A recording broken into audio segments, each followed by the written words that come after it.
کیلا پاکستان کے اہم پھلوں میں شمار ہوتا ہے۔ اس کو پاکستان میں 80,000 ایکڑ سے زائد رقبے پر کاشت کیا جاتا ہے۔ پاکستان میں زیادہ تر کیلے کی ایک ہی قسم کاشت کی جاتی ہے جس کا نام بسرائی ہے، اور اس کی کاشت کا زیادہ رقبہ سندھ میں ہے، جبکہ پنجاب، بلوچستان اور خیبر پختونخوا میں بتدریج اس کی کاشت کی جاتی ہے۔ کیلے کی فصل کسانوں اور ملک کی معاشی خوشحالی اور ترقی کے لیے بہت اہمیت کی حامل ہے۔ پاکستان میں کیلے کی اوسط پیداوار تقریباً 4.4 ٹن فی ہیکٹر ہے، جو کہ کیلا پیدا کرنے والے دوسرے ممالک کی نسبت بہت کم تصور کی جاتی ہے، جن کی اوسط پیداوار تقریباً 25 ٹن فی ہیکٹر ہے۔ غذائیت سے بھرپور اس پھل کا شمار دنیا کے پسندیدہ ترین پھلوں میں ہوتا ہے۔ سب سے زیادہ کیلے کی پیداوار والے ممالک میں بھارت، چائنا اور لاطینی امریکہ شامل ہیں۔ پاکستان کی آب و ہوا کیلے کی کاشت کے لیے نہایت موزوں تصور کی جاتی ہے، لہٰذا ہم اگر جدید کاشتکاری کے طریقہ جات کو اپنائیں تو ہم بھی اس فصل کی زیادہ پیداوار سے مستفید ہو سکتے ہیں، جو کہ ملک اور کسان دونوں کے لیے خوش آئند بات ہے۔ ہمارے پاس ہائی ییلڈنگ ورائٹیز نہیں ہیں۔ اس کے بعد ہمارے ملک میں بنانا بنچ ٹاپ وائرس کا بھی بہت زیادہ حملہ ہوتا ہے، تو یہ دونوں چیزیں مل کے اس کی جو پیداوار ہے وہ بہت ہی تقریباً کوئی 1/4 پہ ہے جو ہمارے ڈیولپ کنٹریز کے نسبت ہے۔ تو اس کو حل کرنے کے لیے 2-3 ایشوز پہ پاکستان ایگریکلچر ریسرچ کونسل جو کام کر رہی ہے کہ سب سے پہلے تو یہ ہے کہ اس کا ہم ٹیشو کلچر کر رہے ہیں تاکہ زمینداروں کو بیماریوں سے پاک پودے دیے جائیں۔ کیلے کی زیادہ پیداوار میں حائل رکاوٹیں۔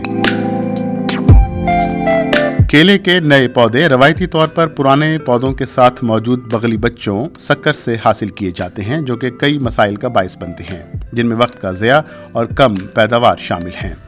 اس طریقے سے اگائے گئے پودوں کے ساتھ کئی اقسام کی بیماریاں بھی نسل در نسل منتقل ہوتی رہتی ہیں، جو کہ اس کی پیداواری صلاحیت کو اوسطاً 50% تک کم کر دیتی ہیں اور کسانوں کو معاشی بحران کا سامنا کرنا پڑتا ہے۔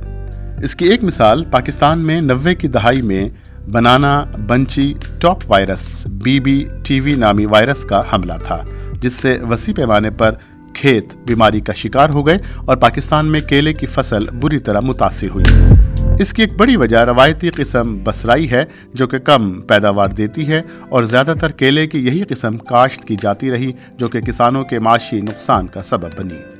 کسانوں کو زیادہ پیداواری اقسام کی دستیابی، جو کہ صرف ٹیشو کلچر کے ذریعے ممکن ہے، اور ان سے متعلق معلومات سے آگاہی میں رکاوٹ، کیلے کی زیادہ پیداوار میں حائل اہم مسائل ہیں، جو ملک میں کیلے کی صنعت کو متاثر کر رہے ہیں۔ لہٰذا 80,000 ایکڑ کو زیادہ پیداواری اقسام کے ساتھ، جو کہ بیماریوں سے پاک ہوں، لگانے کے لیے 9 کروڑ 60 لاکھ پودوں کی سالانہ ضرورت ہے، جو کہ بہت بڑا ٹارگٹ ہے۔ معاونت۔ Pakistan agricultural research council PARC کے سائنسدانوں نے بنانا بنچی ٹاپ وائرس BBTV جیسی نقصان دہ بیماری کو دریافت کیا اور ملک میں کیلے کے کاشتکاروں کو اس بیماری سے بچنے کے طریقہ کار سے مکمل آگاہی فراہم کی، زیادہ پیداوار دینے والی اقسام کو درآمد کیا اور ٹیشو کلچر کے ذریعے اس سے مزید نئے پودے زیادہ تعداد میں بنائے اور ان کو کسانوں کے کھیتوں میں لگایا، جو کہ کافی کامیاب رہا۔ تقریباً 1,25,000 بیماریوں سے پاک پودے پیدا کر کے کسانوں کو مہیا کیے۔ ٹیشو کلچر سے پیدا کیے گئے پودوں نے بہترین پیداوار کے ساتھ جلد پھل دیا، جو کہ معیار اور مقدار میں ہر لحاظ سے بہتر تھے، اور جدید ٹیکنالوجی ٹیشو کلچر کی کامیابی کی بہترین مثال ہے۔ مستقبل کا لائحہ عمل۔ مستقبل میں کیلے کی پیداوار میں بہتری لانے کے لیے ضروری ہے کہ کسانوں کی حوصلہ افزائی کی جائے کہ وہ ٹیشو کلچر ٹیکنالوجی کو اپنائیں، جس کے لیے ضروری ہے کہ ہم اپنے طالب علموں، ٹیکنیشین، توسیع ماہرین، ایکسٹینشن ورکرز اور کسانوں کو اس سے متعلق آگاہی میں سہولیات فراہم کریں۔